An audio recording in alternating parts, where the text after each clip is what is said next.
Hi, so today I'm going to talk about A Very Old Man with Enormous Wings by Marquez. This is kind of a classic example of magical realism.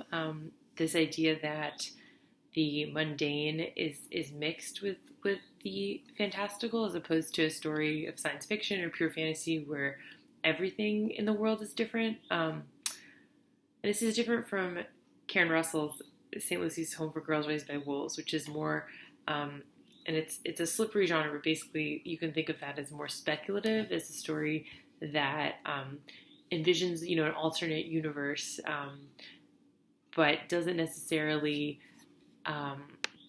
have the logic of something like science fiction or fantasy.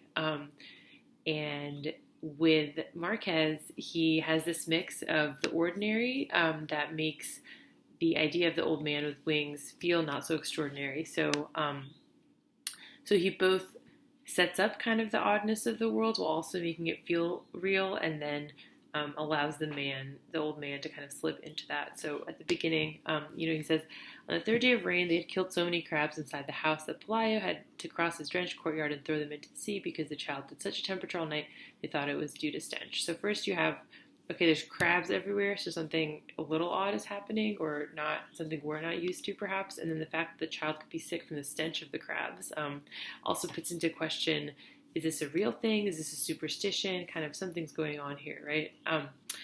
The world had been sad since Tuesday. So you have kind of an omniscient narrator stepping in, telling us how things are, what the world is like. The latest week at noon that when Pelayo was coming back to the house after throwing the crabs, it was hard for him to see what it was that was moving and groaning in the rear of the courtyard. So still we're kind of, nothing weird has happened yet. And then we see the man laying down.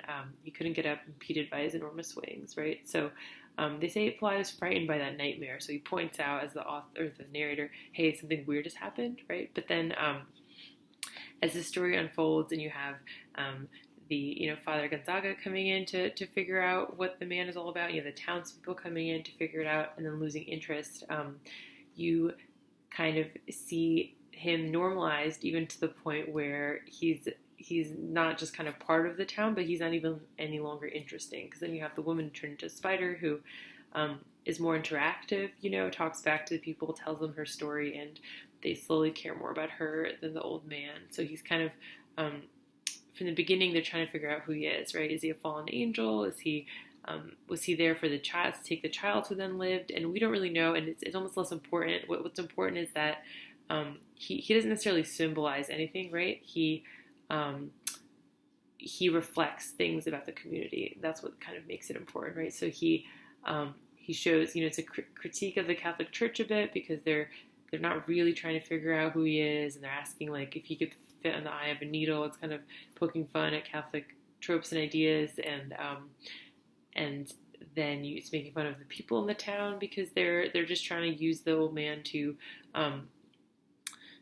improve their own insomnia or other problems they're having. And then Pelayo and Elisanda are charging admission for him like he's an animal, right? And they're not really they're being pretty selfish. Like, their child just lived. Do you think that they would have more mercy for others and think maybe he has something to do with it? But instead, after the child lives, they try to send him off to sea for 3 days, right? But it doesn't work.